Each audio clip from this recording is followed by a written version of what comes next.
What's going on, everybody? It is your boy back episode of the Shop Podcast. We are live once again, another Saturday, another show. Thanks everybody for joining us out there in YouTube land.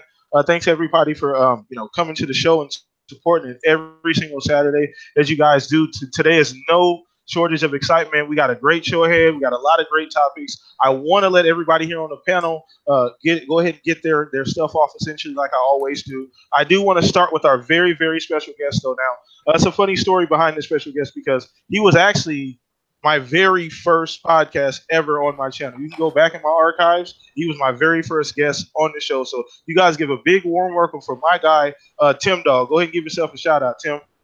What a nice, saying. You're a great guy. I'm happy to be here. Happy to be on the show. This is one of the best shows going. And, like I said, thank you for having me. And I'll be on again. Yeah, for sure, man. It's been a minute, man. But glad to have you on. Thank you for taking your time out this Saturday to hang out with me for about an hour or so. You know how we do, Tim. 60 minutes and out, baby. I love it. For sure, man. So we're gonna go ahead and move on to another gentleman he's pretty much part of the show. He's been away for a little while. I've been away for a little while. Well, this is kind of a reunion for a couple people here. So go ahead and give yourself a shout out, Triple Cup Chuck. Man, what's good? What's good with you, man? What's good with everybody in the chat? I see you. It's been a minute since I've been on here, but you know what I'm saying? I'm glad to be back on here. It feels good, to talk about, be on a gaming podcast, talking about games, and more games, and all the topics I seen was about games, and nothing but games, so help me games. Let's get it. And then two familiar faces. We got the Wonder Boy, Zalker. Go ahead and shout yourself out, brother. Damn, Wonder Boy. Hey, what's Wonder up, everybody? Glad to be back on. I wasn't here last week because of work, but man, I'm happy to be back talking our games, talking these topics. It's going to be a great time. And yeah, glad to have everybody on the panel. Let's get it going. Let's get it. And then Mr. Unassuming himself, go ahead and give yourself a shout out, Fuzzy. Yeah, what's up, everybody? Fuzzy Belvedere. Glad to be here on the panel, talk some games. Can't wait. Forza's calling. Let's get it, everybody. Let's get it. All right. So once again, everybody, if you're new to the show, please like and subscribe to the channel as well. It helps everything be seen, helps everybody here out on the podcast as well. I will make sure I leave people's links in the description so that way you guys can go follow them too. They're all great gamers, so please do me a favor and go follow these gentlemen as well. So let's dive right the fuck in, man. Let's not waste no more time. So the first thing I wanted to cover, we're talking Call of Duty. Now, you guys know how I felt about Call of Duty for the last probably 4 years, 5 years or so. It's not been in a good place for me. I've been really fucking pissed off with Call of Duty. I've ignored the game. I do have all of them because my son plays them. And this new one, though, I think may be changing that for me. And I'm really just specifically talking about Blackout for me. But I wanted to get you guys' impressions. If any of you guys have played it, what do you guys think? I'm really excited about the game. After actually thinking I wasn't going to care about it this year at all, really excited about it. I'm really, really happy with the Blackout. That looks phenomenal. But we're going to go ahead and start with you, Tim, and get your impressions. Have you played it? And if not, what have you liked that you've seen from it? You think it's a day one buy for you this year? Yes. For me, it's a day one. I think that I watched Cali Muscle play it, and I think the Blackout is going to be huge. I have a feeling like it's going to be one of the top ones. So for that, I'm interested in it. I mean, it's all multiplayer. They took the single player out, which is kind of crappy, which I don't really think it was great of them to do. But I understand why they did it. They just want to focus on the multiplayer, and they just want to have something like this, this battle royale type game that it looks like it could overtake some stuff, in my opinion. I think, as I said, I know some other people predicted that Red Dead Redemption would be the biggest selling title across all platforms for 2018. While my take is, I think Call of Duty is going to take the crown. Wow, you think Call of Duty is going to outsell it? Yep, I think that's going to be huge. Is that based on just the Blackout, or you just Blackout's part of it? Yes, I think people are really going to like Blackout, in my opinion. Yeah, it's Fortnite on steroids, and it's like realistic. True, no and one glitches.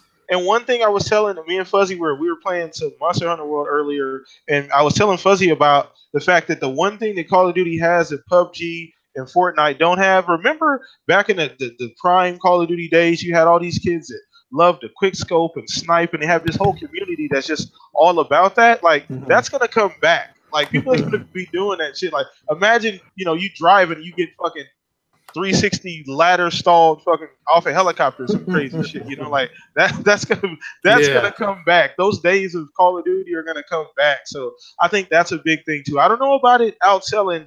Is Red Dead even gonna have any multiplayer? Well, Red Dead's the Matt Piscatella, I think if I'm screwing his name up, from NPD is predicting that Red Dead, but I still think that it's. I mean, I'm definitely going on a limb with that, but I just think that the buying power of Call of Duty is kind of underestimated. I think there's a lot of flack that it gets, and it's just a household name. But I think when it hits the shelves, it just always sells. I mean, the last 3 years, I think it's won most selling. So, just my opinion, but I just feel that it's in a good place. I feel bad about the single player, but they moved on, and they're battle royale now, and that's where a lot of the industry's going. Yeah, no, true. Good point. So we're gonna go ahead and bounce this right to Chuck, man. We're gonna go ahead and bring you on, man. What you think about the beta? Have you played it? If you haven't played it, what do you think about what you saw? You talking about that Call of Duty, right? Yeah. Now, me personally, I'm not a Call of Duty person. I'm more of a Battlefield player, but I do like, kind of check in on Call of Duty every now and again. Now, I like to throw my hate stick out there, but I do it in good taste, and I might say, oh, Call of Duty for kids, what I'm saying? I'll say something like that, but I did kind of check it out because I was curious about this Battle Royale mode that they got up to 80 people, and, that's not heard of, especially in the Call of Duty game. I checked it out, but it looked okay. The graphics still, I'm not sure, but it looked like they're using that same old engine.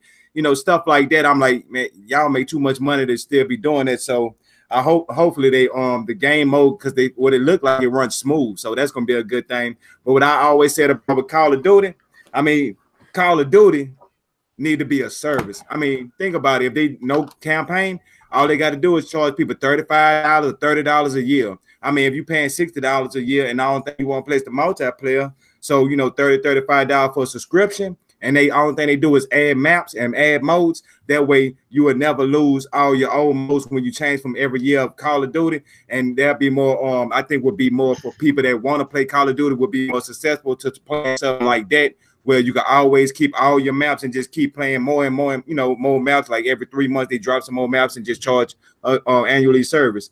So that because Call of Duty is for kids.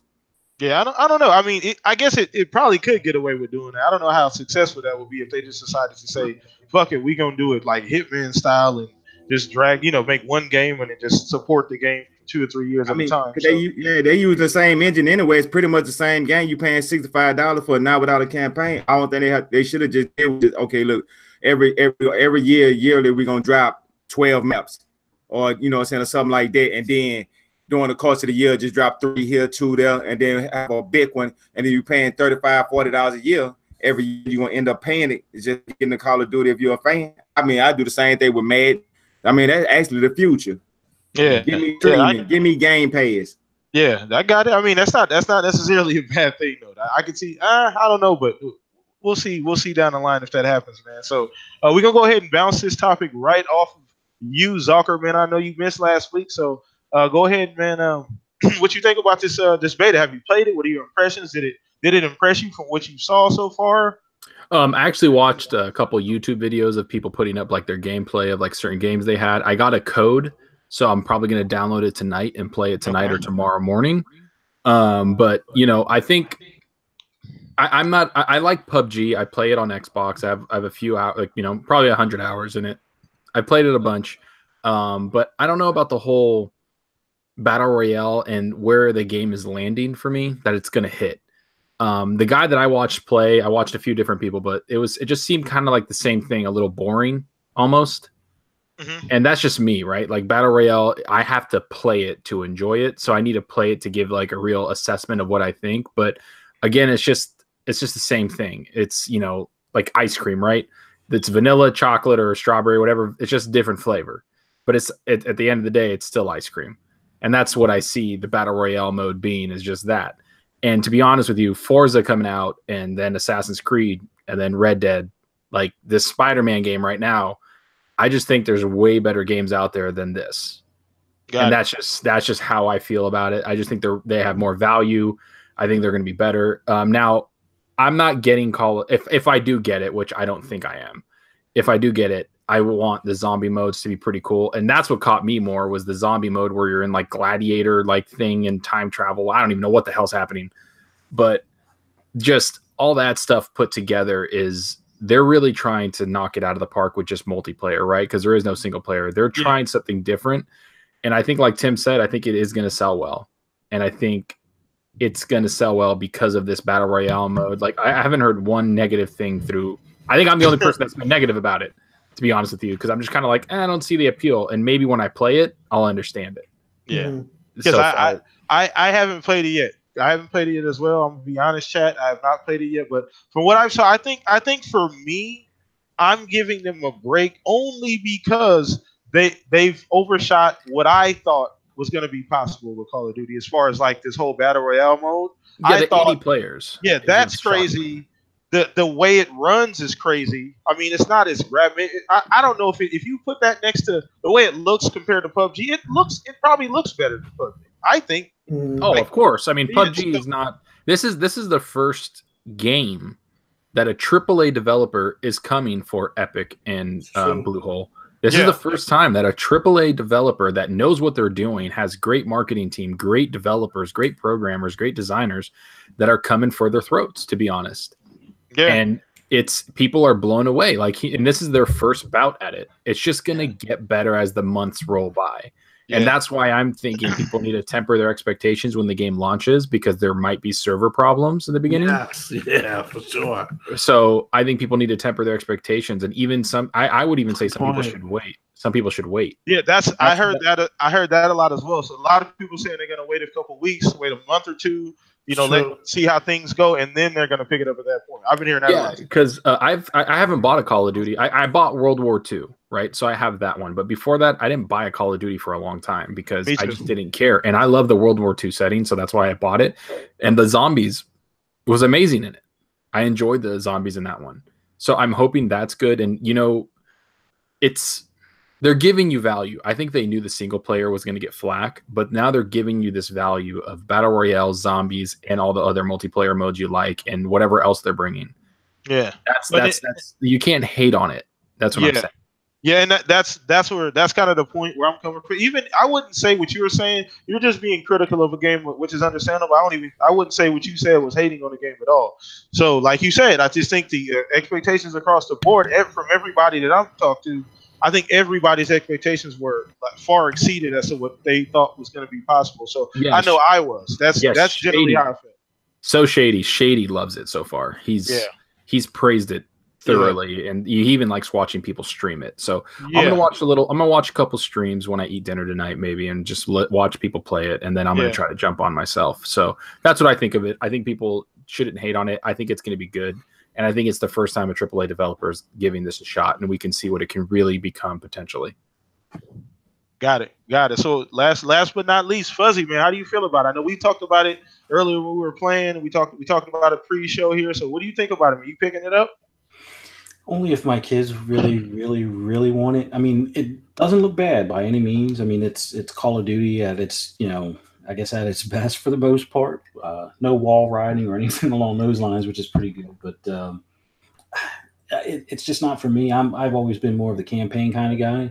The multiplayer is great looking as far as the streams I've watched, but so far I don't think my kids are into it because they've looked at a couple of the videos of it and they're like, want to play PUBG, and they have no qualms about it. But I guess my kids are a little bit different. They're more into PUBG than Fortnite, but I guess it kind of depends on what their friends get around the holidays. If their friends wind up getting Call of Duty for the holidays, then they're probably going to want it so they can play. But right now they've convinced a handful of their friends to either get Game Pass or at least get PUBG and a few other games that they play on Xbox. So as far as the ones that are on PlayStation, they're now, some of them are asking their parents for an Xbox just so they can play PUBG. But it'll be interesting to see how Call of Duty, holds up against, Fortnite. I think it'll probably take some of the thunder away from Fortnite. Like one of the things we were talking about before, one of the streamers, what's his name, Ninja, I think. Yeah. If he's kind of doing reconnaissance for Epic, so playing the beta and everything, I'm pretty sure they're going to ask him. So what would you like to see in Fortnite that we can borrow from Black Ops?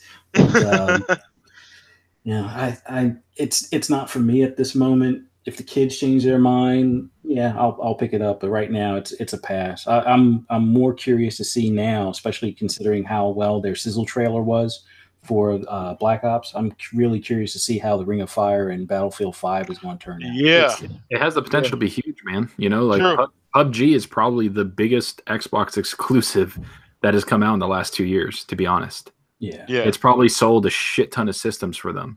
Yeah. No, good point. So yeah, that's pretty much how I feel about Call of Duty, man. So once again, guys, if you're new here, if you're in the chat, first of all, thank you for everybody coming out, showing support and love. Please hit that like button on the video as well. Subscribe to the channel. Thank you guys for the support. So moving on to the next topic, guys. So we are going to be talking exclusive games. Now, this is an age-old. I'm going to dive into this. Are they really?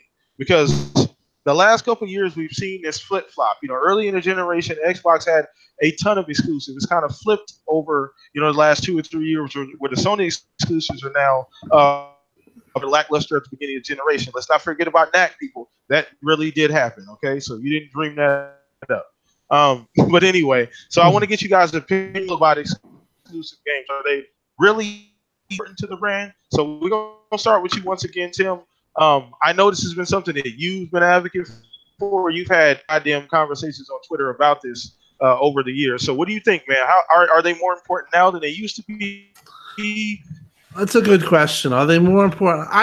The way I rate it, and you gave me the topics this week, and I thought about it during the week. The way I rate it is, I think exclusive is the number one selling thing of a system, and then I think power is also very high up there. In the beginning of the gen, just like you said, Xbox was, they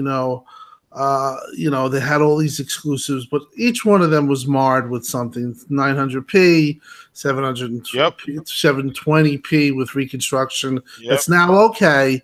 So now it's accepted.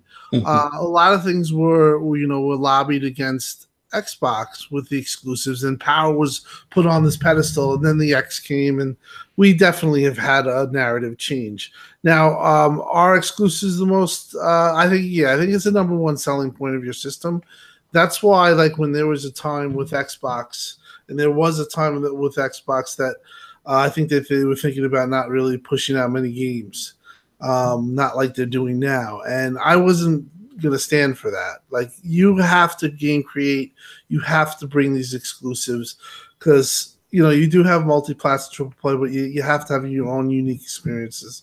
So with Xbox getting all the studios and looking to build more, I'm happy in their direction, because the exclusives definitely matter, and it is a big thing for a system, in my opinion.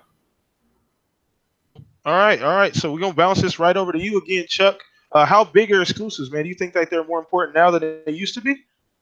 No, actually, this might sound a little bit weird, but actually I thought that, for me personally, exclusives meant the most at the beginning of a generation, because when one of the first things you see is the exclusives and the features. So, because then you don't have your friends all over here saying, man, we got a PlayStation, let's get a PlayStation. Man, we got an Xbox, let's get an Xbox. At the very beginning, the only thing you seeing is the console, maybe the power, the specs, the features, and the exclusives. But once a generation, 5 years into it, to be honest with you, people that's going to purchase the system, it's just going to purchase what their friend have. It don't matter about what exclusive you have, but you got a lot of fanboys that going to boost up the exclusives to make it sound bigger than what it actually is. But in actuality, it's just people just going where their friends are at. I mean, casuals is not gonna buy no games, and the hardware don't make the money. It's always been the software, so it's still gonna balance out regardless. So the exclusives is just more to have like a personal experience for like me, a personal experience for like Tim, Fuzzy, you know what I'm saying? Even you, Blam, you know what I'm saying? Everybody just personal experience to just give us that opportunity. If you have one console to say this is for you, you know what I'm saying? It's just like a thank you. That's how I look at on exclusives more than anything. Cool. No, good point. Good point. I'm kind of point. the same ilk, yeah, of that. I think the same way, man. I just think that maybe at the beginning of the generation, you know, the funny thing about this, Tim, you've been here since the beginning of the generation where I think the biggest thing is the timing of when these games come out and the narrative at the time when the games come out. 100%. Because you're absolutely right. You're absolutely right because those, I mean,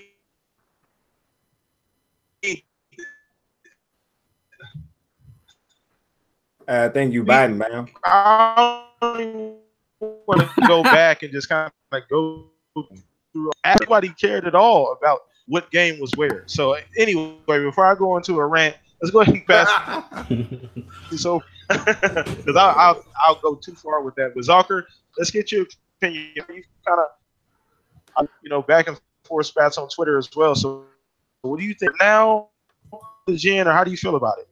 I think exclusives matter throughout the entire lifespan of a gen, to be honest. I think I just bought the new Spider-Man Pro, the limited edition one.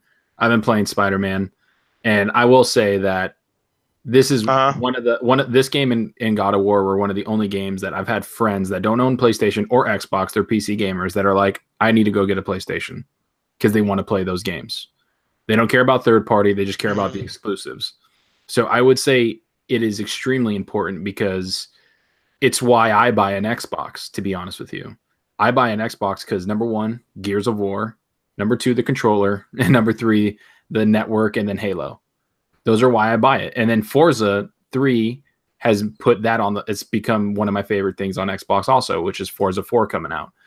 It's my favorite exclusives. But after playing Spider-Man, and then I'm going to be playing God of War, I'm going to be playing Last of Us, it's the reason why you choose a certain system. Third-party games, for the most part, are going to play the same, except when you have a more powerful console. As a tech guy, I do look for power and which one is going to be more powerful. But I will say that the exclusives are the reason why the mass majority of people get a system and brand recognition, obviously. But that's what attracts people. And I've said this before, I think I said a couple weeks ago, the one thing that Xbox was missing and has been missing is they have their Gear fans, they have their Halo fans, they have their Forza fans. This generation, they haven't brought in new fans with a new IP. They haven't brought in the people that don't care for those franchises and go, hey, I need to get that game. While Sony has done that. They have brought out Spider-Man, which has people going crazy. Like a couple of my buddies want to come over and just play it. People with God of War, it attracted new people. Horizon Zero Dawn attracted new people. Bloodborne attracted new people. But they still have Uncharted, Last of Us, and all their, core gamers that buy the system for those exclusives. So that's what I think they need to do. They need to basically get a new IP and then maybe reimagine it. Bring people in. Yeah, you're to bring new people in. Because they can last with just the Halo and Gears guys. I get it.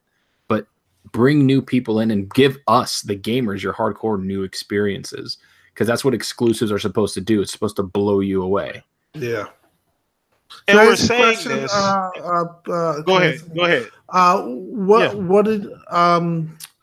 What about Sunset Overdrive? Why didn't that take on what you're talking about? I mean, I look at that game and I felt like it was good enough. Because I think they went too far with it. I think that the artistic reality of it was that it was like hipsterish, and that rubs a lot of people the wrong way. I played it. I enjoyed the game. I wouldn't say it was amazing. Spider-Man's the best game Insomniac has ever made, and I think they had a rich history to look back on in the stories that Spider-Man had to make that game more appealing. And then, not to mention, they had creative people from Marvel help them. But with Sunset Overdrive, they were just given creative freedom, and I thought the game was fun, but also it launched when Xbox didn't have a lot of base users yet, Xbox One. So that's why it didn't sell. It was still couple years of they were still dealing with the DRM $500 stuff at the time as well. Yeah.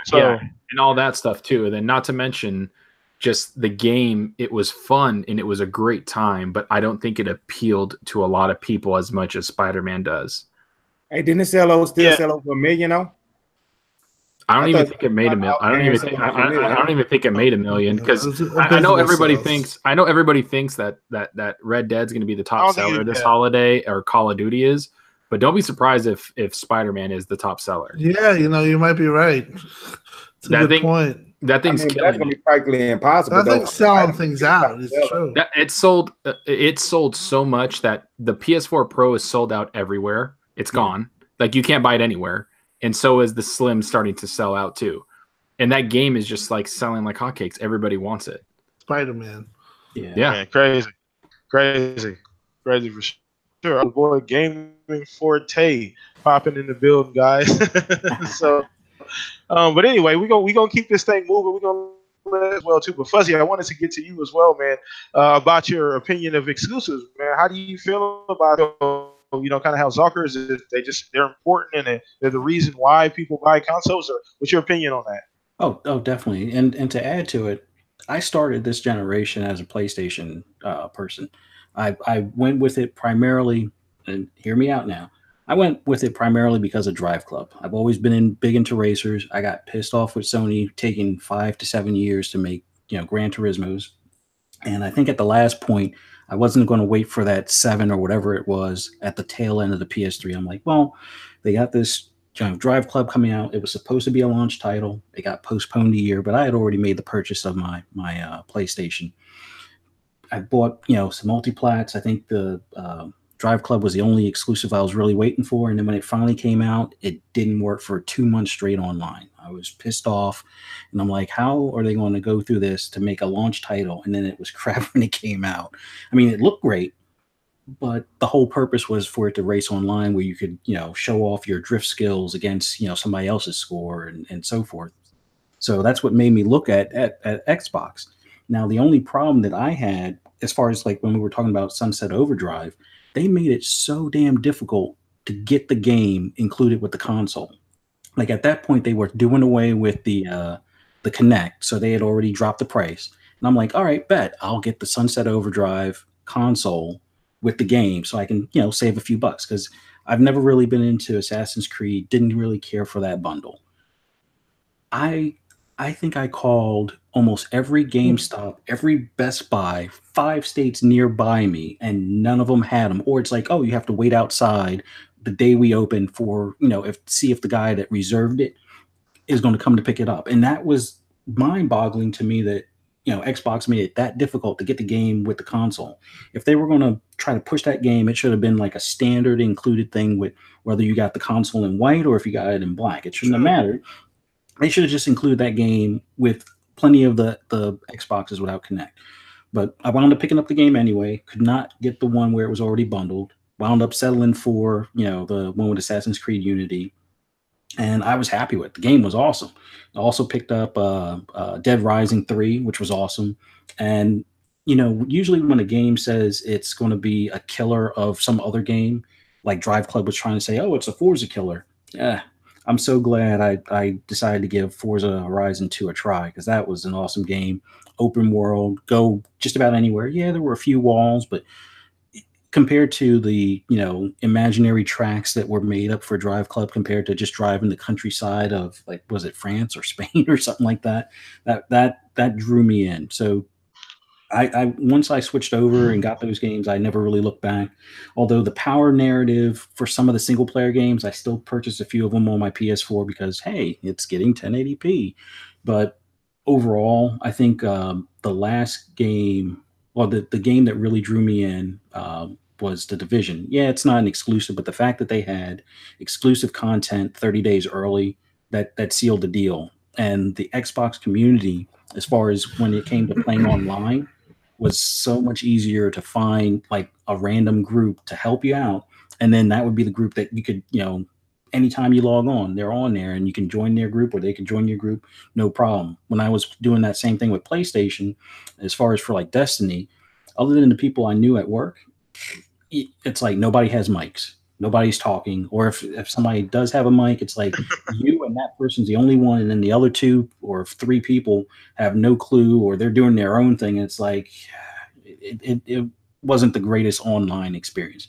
Single player aspect, fine. But exclusives definitely in the beginning of the generation and throughout definitely helped draw people in. And I'm glad I gave Xboxes a try, but you know, the problem I saw with Sunset Overdrive, they just made it difficult as a package deal. That should have been something where they shouldn't have only done it with the white console, and they shouldn't have only made it in limited numbers. I think they shot themselves in the foot. Yeah, I agree with that. At the time, I remember. But they definitely with the studios they have now. I think they've learned from their missteps, and we're not going to have to worry about exclusives for quite a long time. Yeah, that's what I'm thinking. I mean, potentially, not to go too far, and I'm gonna get to you, Forte, here in a second. Thanks again, everybody in the chat, everybody here watching once again. And we're talking about exclusives, and mind you, that they did just purchase all of these different studios, and we got a lot coming on the way. So, this is all pre any of that, So, but anyway, go ahead, Forte. Yo, so let me think. When it comes to exclusives, I think they do matter. They do have a place where people actually go out and buy the system that really entices them to want to buy it. When I think about my Xbox, I think about why I have it is mostly because of Halo. Halo is the game that drew me to Xbox, and it's the reason I always keep it. But I also agree that the longer generation goes on, exclusives ladder a little less. When I think about the reason I have a PlayStation, I bought a PlayStation 4 with the thought that there is going to be a God of War on that system. So I really bought that system for one game, and when that one game came out, I enjoyed it and really haven't played my PS4 since. My Nintendo Switch. It's a little different. I kind of grew out of that system, but the exclusive content that they have on that system really appeals to the younger audience, especially like my kids. I can't imagine a child growing up in this world and not experiencing what Mario and Zelda and all these other games bring to the table. So even if it doesn't appeal to me, it appeals to them. So that exclusive feeling that you get by having that system that you really don't get anywhere else at a younger age is the reason that I think Nintendo will always be that system that a lot of people will always pivot to for a second or even a third system. And like, especially in our community, most people probably in this room have all 3 of them. But overall, it really comes down to you individually, how much it exclusive means to you, because right now, Xbox Live is an exclusive thing to the Xbox. And I think right now that is one of the major things that keep Xbox really ahead of the game when it comes to losing a lot more of its players to like PlayStation, because even though PlayStation does have really good impelling games, the exclusive things like features and the power narrative that the Xbox has, all those exclusive points really matter. And being in an ecosystem and having all your friends in one place matters even more, especially to me. I like third-party exclusivity because it does bring more value to the system, but it doesn't matter for all games. Like Destiny, I love that game. Everybody knows I love that game to death, and that game gets everything exclusive on the PlayStation, but friends mean more to me on that game than what they can give me exclusively. And that's why I pick Xbox pretty much for every third-party game that comes out on the system. So it's a different meaning for everybody. It just really comes down to what part of the exclusive argument you want to lay on. Good point, man.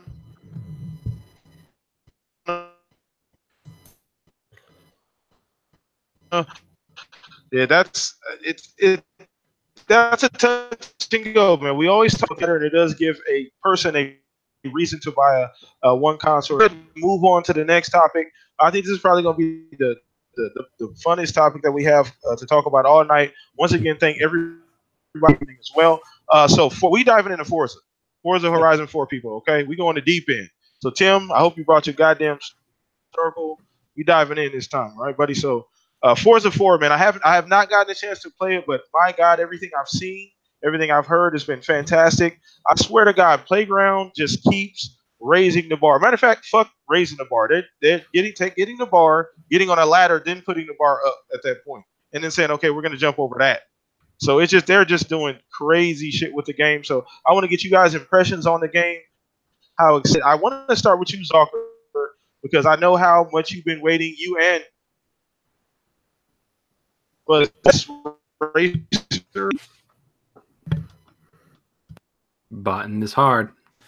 Did you stop? Your bot just come off.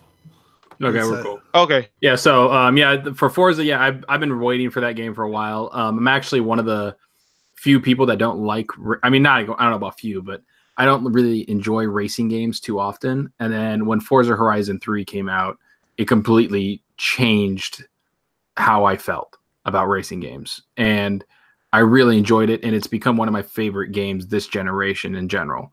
So I'm really looking forward to 4 because I can't wait to get into that experience. And then from what I've read from Alan Walsh and a couple other people that you read, the game is a lot different than you think than Forza Horizon 3. Like, they've had a lot of cool ideas that they brought into the game. And not to mention, I've heard it's stunning. And I played a little bit of the demo. I played the little intro where they do the season change on you. And the HDR of that game just freaking slaps you in the face. It's amazing. But I can't wait for that game. It's one of the reasons why I'm not getting Assassin's Creed Odyssey day one. I think I'm not getting a day one. I don't know. That game's getting me too. But it's one of the reasons why I'm not worried about Call of Duty or any other game until Red Dead, because I know I'm going to be playing Forza a shit ton. And not to mention, I just can't wait to see what they do with their DLCs, because I feel like they've had some of the best DLCs in Forza Horizon 3. So, yeah, I'm looking forward to the game. The demo seems awesome. A lot of people have played it and they just love it. I've not heard one bad thing about it. So I'm looking forward to it. It's probably going to be one of the best exclusives dropping this year, and hopefully one of the highest rated. I think it's going to score pretty high. I think it's going to either be the same thing as Forza Horizon 3 or maybe a point above it in Metacritic score wise. Yeah. Blam is Blam gone? I think he might can you hear me? Yeah, Yes, there you go. Okay. Okay, all right. Sorry, guys. So sorry about that, chat. Google guys not acting up today. But anyway, let's go ahead and move on to you, Tim. What do you think about demo? You blown away by the game? My story with it is echoing a lot of what we just heard. It's stunning. The game is ridiculous. I played it, and I was like, you take 3 and you're like impressed by 3. It takes 3, throws it out the window, and says, "How the hell are you?" in crazy visual detail, and just the game is. It's gonna be. It was so good that I played the demo. I didn't want to go off road and stuff, which you can. It's a very good demo. It's long, and you can get into it. I played it once. 4K 30, and my mind was blown. Even my wife was like, she's like, "What's that game?" Like, she's like, "That's unbelievable." And I played it on the OLED, which the OLED is, if you're ever going to get a TV, get an OLED if you're a gamer. It just does something to the game. It looks so amazing. And then I played it on the 60 frames per second mode, and I was like, it definitely loses detail, and you feel it. You can drive a little bit better for sure. But overall, 4K 30 was just so impressive to me. The thing about Forza is it's a shared engine with Turn 10. So they both, when they come out, it's their new release of their new engine. Next game is going to be the next one, Forza 8. So they share it, and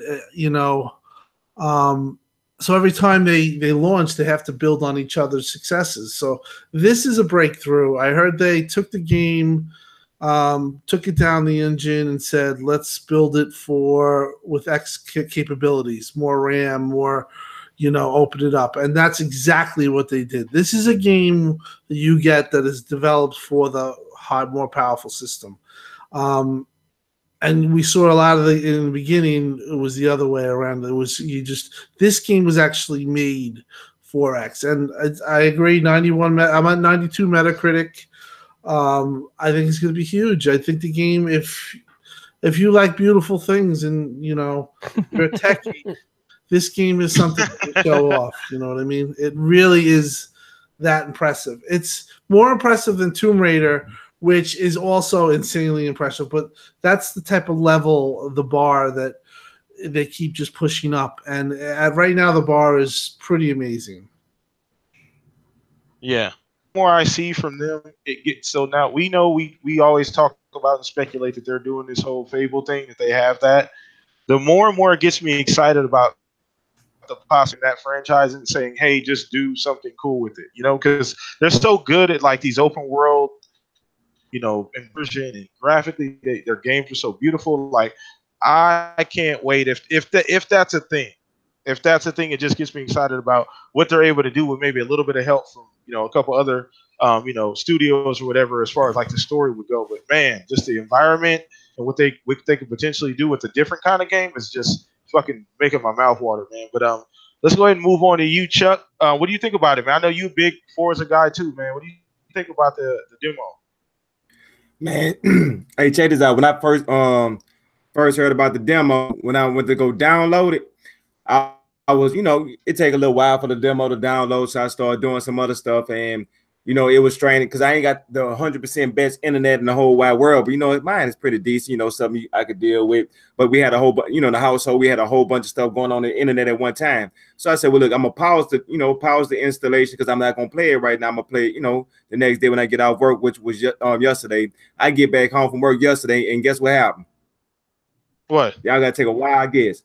I forgot to restart the download, so it's like 45%. I had to wait all the way to today. Now it's now I'm finally finishing the download, so I'm gonna hop on there right after we get off this podcast. Because man, the Forza game. Now see, I'm more of a motorsports person, but I like the Horizon as well because you feel a little bit more loose when you be moving and stuff. You ain't got to be so technical with it, but it still have a lot of technical things. And like people don't realize the rumble triggers, they actually changed the game from Forza Horizon 5. People don't, when you squeeze in the trigger, it's like it's so dynamic where you got to barely squeeze it and you can feel like you actually pulling off in the car. And same thing with the brakes and stuff. And then the small details when I seen the demo, like just the small details of the graphics of this game here is next generation. This is what we want to see from here on out. So maybe when we start when they be working on this new it's the Fable game, right?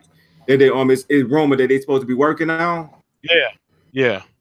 Just imagine if they take the access from the other Fable game they got canned, and then they just put the extra little code in how they be doing with their Horizon games, because they know how to do good with having a game that's already got like a frame and taking it and put their own little twist to it. So they could take that Fable that they already have, like some of the code to, and just kind of rework it and make their own game and expand it to be actually a Fable game. Yeah. But we're gonna dive into some Horizon when we get out the podcast though. Anybody wanna race me? I'm gonna beat you. So we gonna move on to that. I think move on to somebody. I think that they'd have somebody something to say about that. So I know you're a huge fan. Wait. Yeah, you Fuzzy. Oh yeah, I'm sorry. You're botting. So yeah, I'm sorry. Man, I've spent so much time rolling around the streets of, I guess it's Great Britain and stuff like that on that game, and I found a few things. Like they limit the area that you can drive, but the fact that they have like a drag strip right at this Horizon Center, where it's somewhat functional. It doesn't like do your times, but it at least has the Christmas trees up there, so you can actually, I guess, get a good start or at least try to stage it right. Just overall everything, like Tim was saying, on an OLED, which I'm so glad I got one. The X with that is just it's mind blowing. I haven't done the 60 frames one because I've been extremely happy with the 4K 30 for Horizon 3 on the X, but the graphics are awesome. And for anybody that's on like an original Xbox or an Xbox One S, I was able to see what it looks like on my the one that my kids have, and they have like just a 1080p LED like 43-inch TV. It still looks amazing.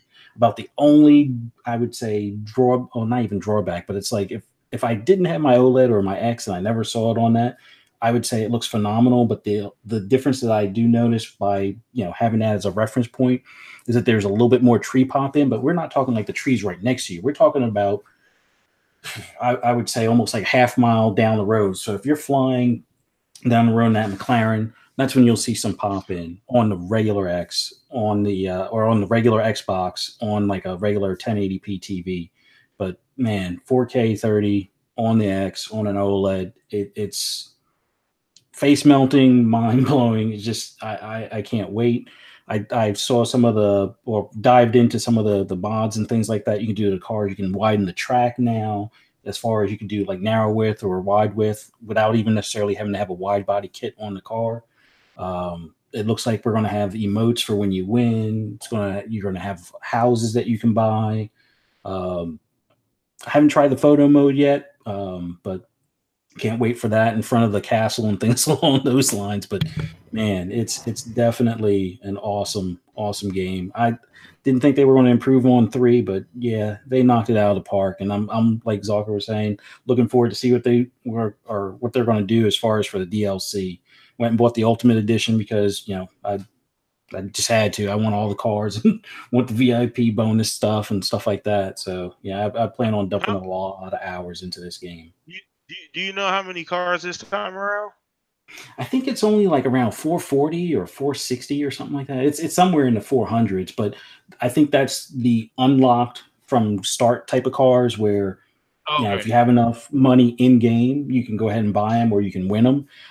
I'm under the impression there's going to be probably close to 100 more between some of the monthly updates and weekly updates. Because from what I'm hearing from I think Alan Walsh had touched on it before, where there's going to be like Forza edition cars or Horizon edition cars like each week from certain events. There's going to be, for those that got the Ultimate Edition, there's the car packs where you're getting the normal 5 or 6 or 6 or 7 a month, but they're also going to have like 1 or 2 additional ones that will be freebies that everybody will get.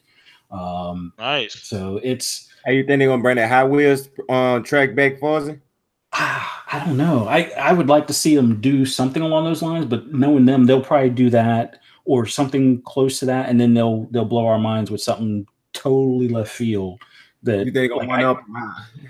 It's going to be a hard thing to one up, but yeah, I think they'll do it. I don't know. I can't imagine what it would be. Like I'm trying to think, hopefully it doesn't go too crazy and be like, oh, we're going to have motorcycles and planes and boats. And then it'll be like the way the Crew 2 should have been. If I have a question, what if it was Project Gotham Racing DLC, like a map? Would that be too controversial for you? Or what if they did that? Like had like a different part of the thing, and they did something similar to that. They had a Project Gotham like type graphics. Hey Tim, I think that actually will be like a wink to the fans. So the people that's like long-term fans, there'll be like a good wink to them, and then the newbies that just coming into the Forza and coming into the racing genre, they'll be like, oh, we get new maps, and they wouldn't know the history behind it until they run across one of those old heads that know about Project Racing. I would love that. Is one of my wants is a Project Gotham game. I think hopefully Forza Horizon 4 is the last one, in my opinion. I see if you could do this, other places, so you can keep it going. But if it were me, I would run Project Gotham Racing with that team and just have it the same. Then you could do like 3 years of that. Well, hopefully they're everybody thinks that they're doing right now. Hopefully that's the case. They are, but they're the best. Yeah. I think that's gonna blow people out the water too. But Forte, let's get to you, brother. Have you played it? If not, brother, what do you think, man?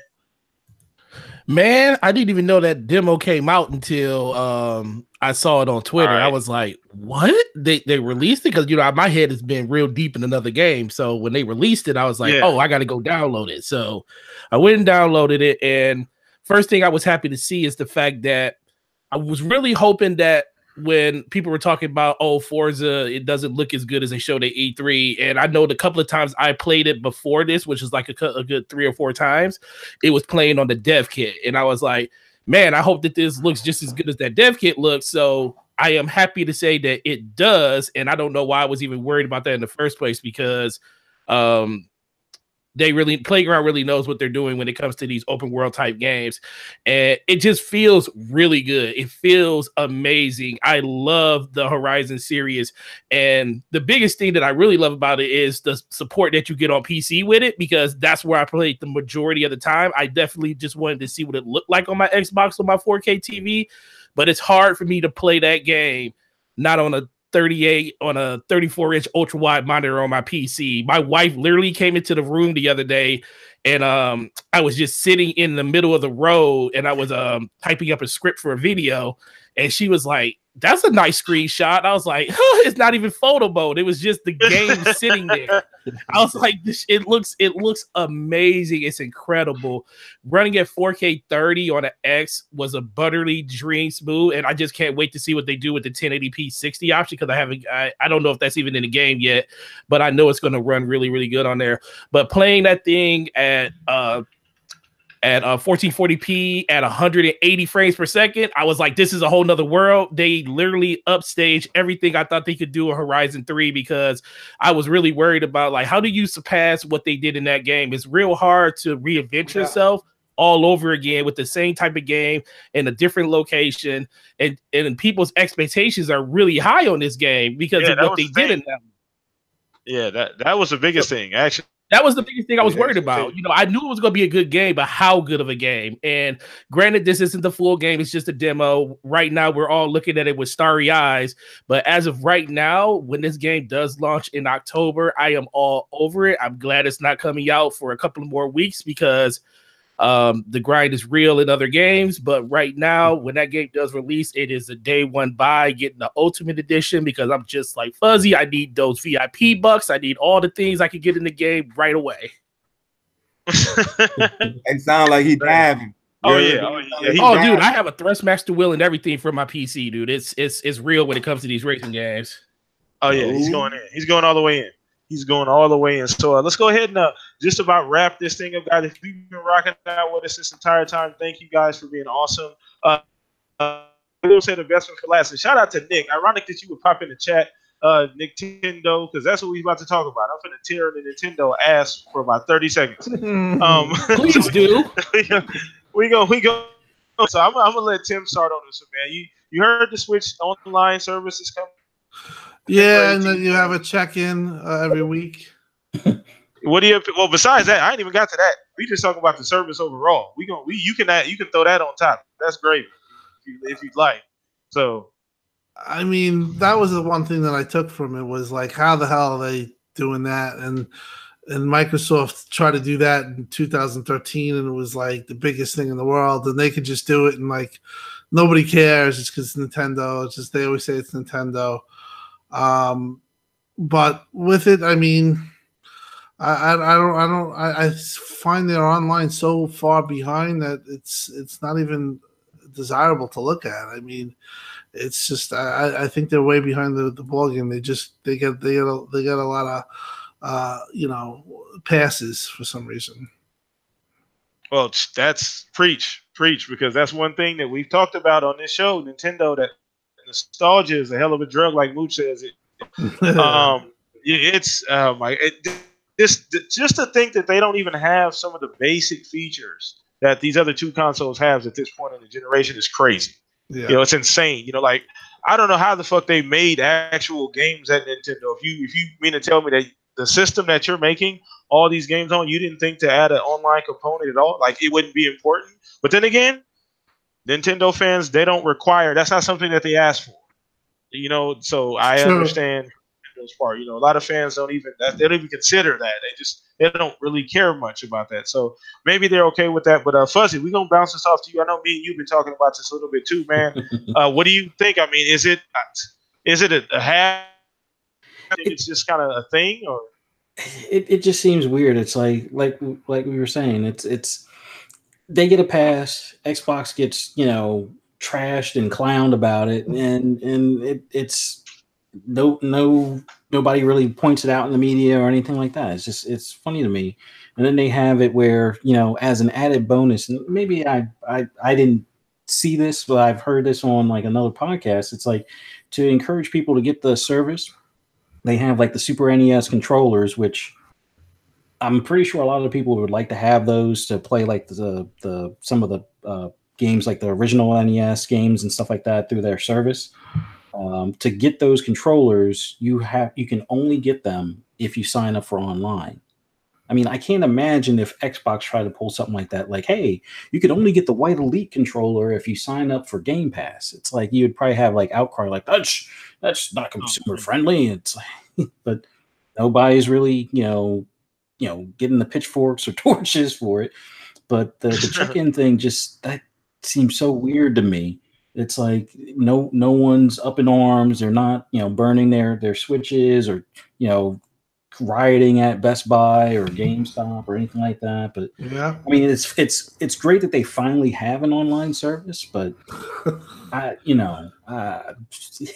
you call it that? I mean, can we be fair? Can you call it that? I mean, at this point, like, you still have to use your phone, right? And look, man, chat, they might as well better off using the old ass Yahoo Messenger or AOL or something. Like I don't. Mario, they might as well. Like it might as really well with the nice. emojis and everything. Yeah, I don't know what the hell they're. I honestly have no idea as to why did they think this is gonna be like why they don't think it. I don't understand. And I've always talked about this, like, and I try and give Nintendo just kind of because they tend to do their own thing, but I can let this fuckery and let not say anything, and I just think it's ridiculous. Like it's just crazy, man, that they would even try and. So your effort that's something that people have asked for. This is what you're gonna do. Like that's it. Like that's all you're doing. So I don't know, but I don't really have much more to say. Go ahead, man. Take it over, man. No, Zucker can go, because I'm done with Nintendo. It's not that I don't like Nintendo. I went and bought one of the classic Super NESs, but I can only take so much of them because I probably sound like a lunatic when I say that they have like some sort of mind control over people.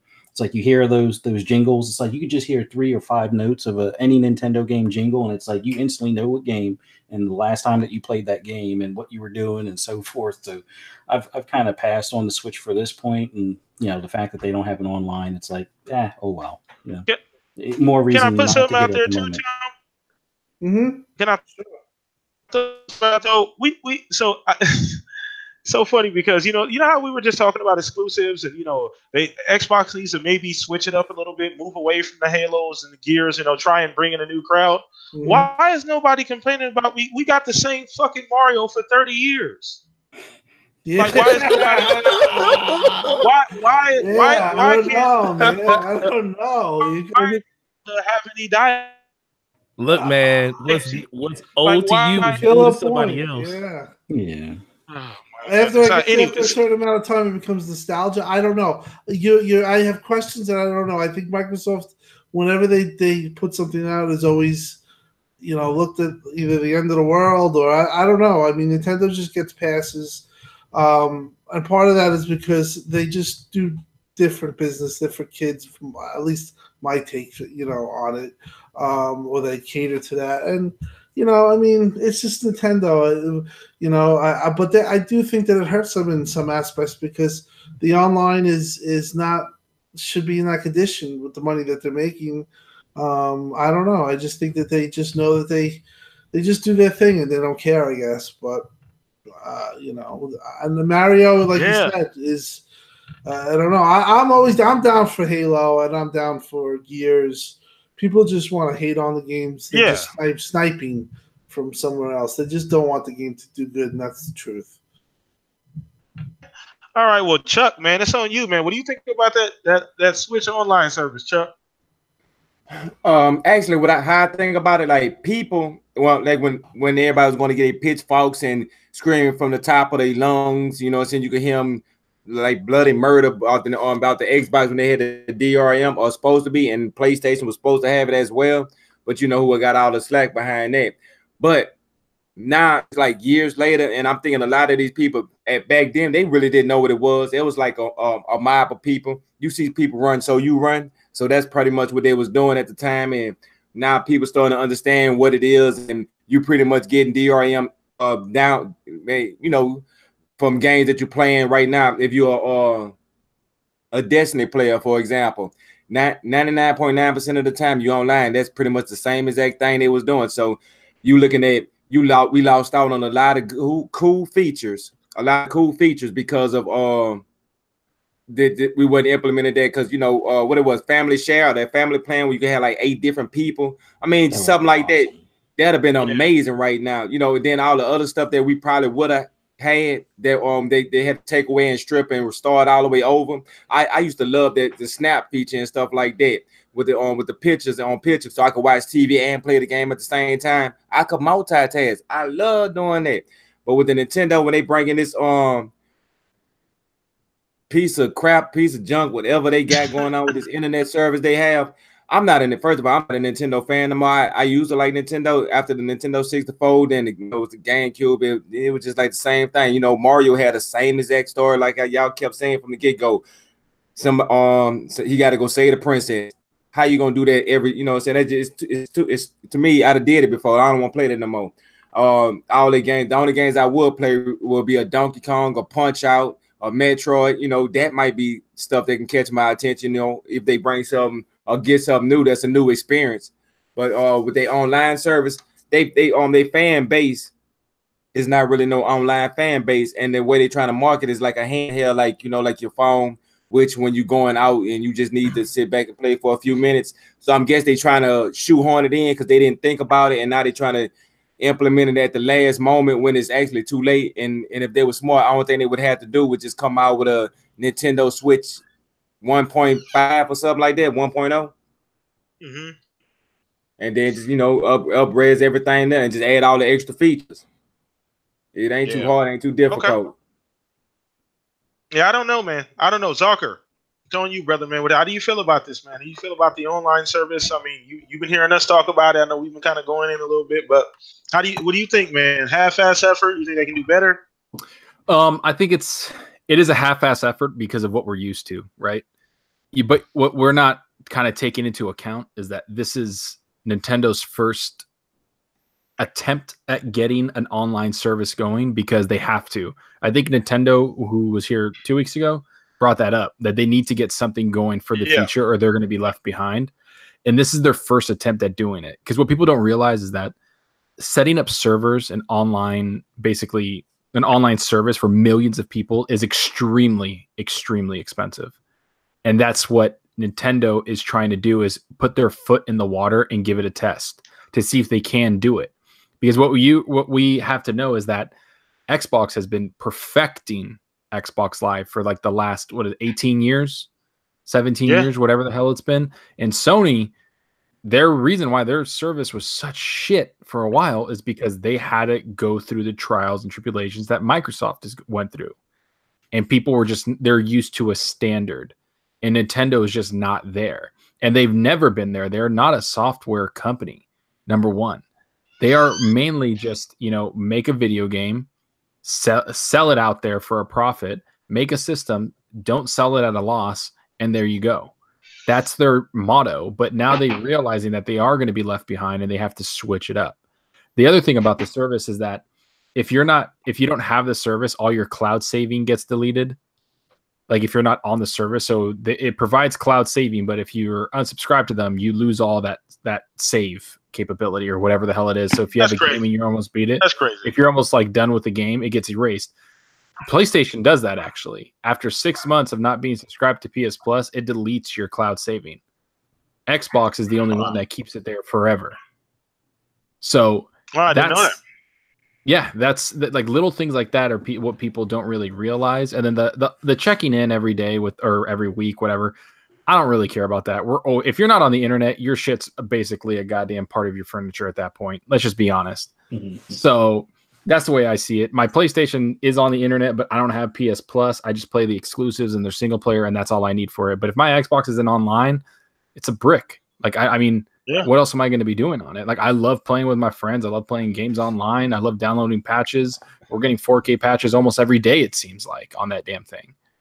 Yeah. So I just, I see what Nintendo's trying to do. They're trying to build a foundation. They're trying to get it going. And I don't know if it's going to work with the way they're restricting it, because they are a restrictive company. They have different hierarchies. They have different set of way of doing business than Microsoft and what we're used to. So, yeah, I don't think it's going to do well. I'll be honest with you, unless they do some drastic changes and they actually invest money in it, because it is expensive. Amazon and Microsoft are proving that to run servers and run online businesses, it's damn expensive, but it can be very profitable. Yeah, perfect. Perfect. So yeah, I think that is. No, I heard something about Nintendo was partnering up with Microsoft about with someone doing they online. They was going to rent from Microsoft or something. They servers. Yeah. I mean, they can do the Azure servers. I mean, that's Microsoft's bread and butter, man. That's where they make most of their money next to their software. Of course, if that's what Nintendo wants to do, they're going to pay a hefty fee towards Microsoft, or they might strike a partnership with something. We don't know. I mean, Microsoft the biggest cloud server base in the world, right? At this point, I think Amazon. Yeah, Amazon won that too. Yeah, but Amazon had a little fumble, so they're going at each other's throats. Amazon and Microsoft, they're plucking developers away from each other. It's just behind the scenes stuff that's a lot of money transferring.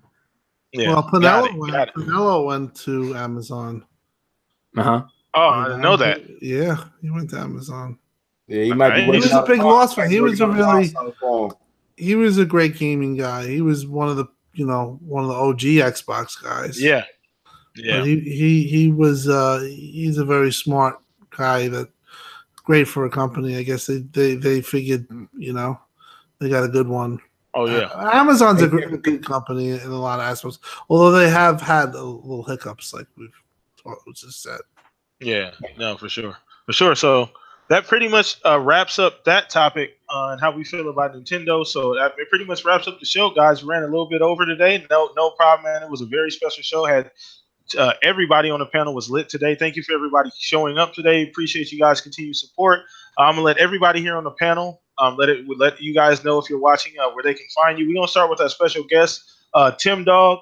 Just once again, brother, I appreciate you spending taking an hour out of your day this evening to spend with me and on the show here, and to the guests in the panel. It's been amazing, man. You're always welcome on the show, Tim, at any point in time, brother. You already know that open door policy, but let everybody know where they can find you at, man. Thank you for that. Find me right on Twitter, Beastfire Tim Dog. Just like that. It's spelled just Beastfire Tim Dog. Yep, absolutely. And he has by the way, guys, if you don't know, if you got anything done Xbox, he has that little green phone that he calls Phil on personally. So if you need anything done, just shoot it out to Tim. We'll see if we can make it happen. All right, so moving on to our second special guest here. He's not really even a guest; just part of the fam, man. The boy Chuck, man. Once again, I appreciate you too, brother. I know it's been a few months since we back and we rocking, man. If you willing to next week, man, I'll shoot you another link and we'll get this thing going again, man. But appreciate you coming out. Let everybody know where they can find you, Chuck. Oh shit, yeah, man. Appreciate you, man. I'm with it, you know what I'm saying? But so we give a shout out to GRG. We keep making them on the Friday night on their podcast. Bound and Kaleidoscope, they got Sunday nights. You got the Direct X, and I got my podcast on Wednesdays.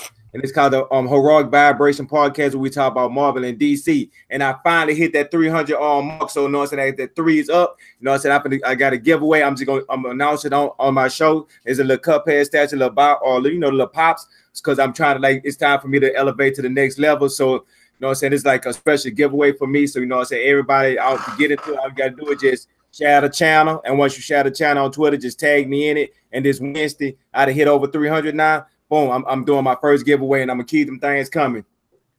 And I'm playing Forza tonight, so anybody can get it. If you guys don't know, go check out Chuck, man. Once again, everybody's gonna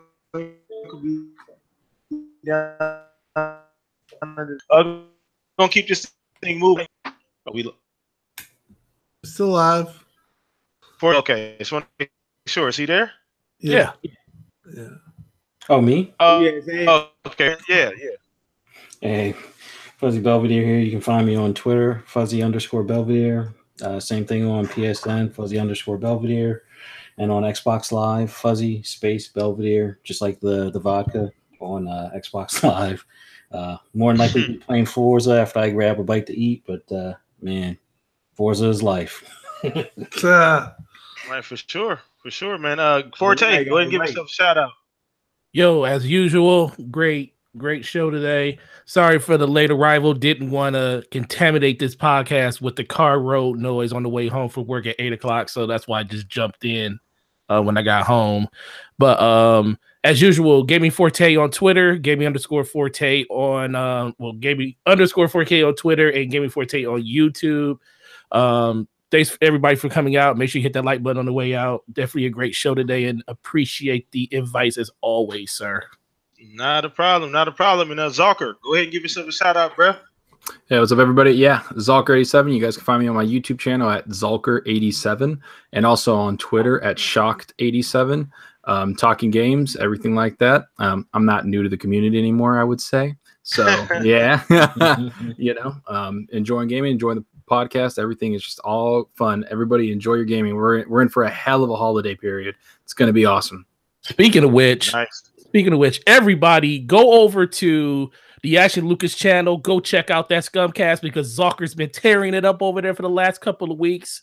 Yeah. Whoa, now. Definitely wanted to give him a shout out because I haven't been on that show in a couple of weeks, and you've been handling yourself very well, sir, amongst all the craziness that happens on that show. So, man, everybody on there is hella cool, man. They're all cool. Oh, I know, but I just want to let you know you have become part of the family, sir. Oh, thank you. I don't know if you want to be a child yet, but you're part of the family. I'm never going to be a child. I'll be an uncle or something. Oh, nice. No. nice. So let me go ahead and end things up. So once again, it's PTK Blam across the board, your host with the most. We do this thing every Saturday, guys. So please subscribe. Once again, like the podcast as well. It helps the video be seen. Make sure you guys go check out all of these awesome gamers here, these awesome gentlemen. They lend a lot to gaming. If you don't know much about gaming, man, follow these guys. They're all amazing. Catch me on Xbox Live as well. Follow me there. Follow me, add me here today. So once again, guys, thank you guys for showing up, showing out. Appreciate you guys so much. We do this thing one more time again next week. Same time, same place. Once again, you guys have a great day. Enjoy the rest of your weekend. We're out of here, everybody. Peace out. Later, everybody. Peace. Later.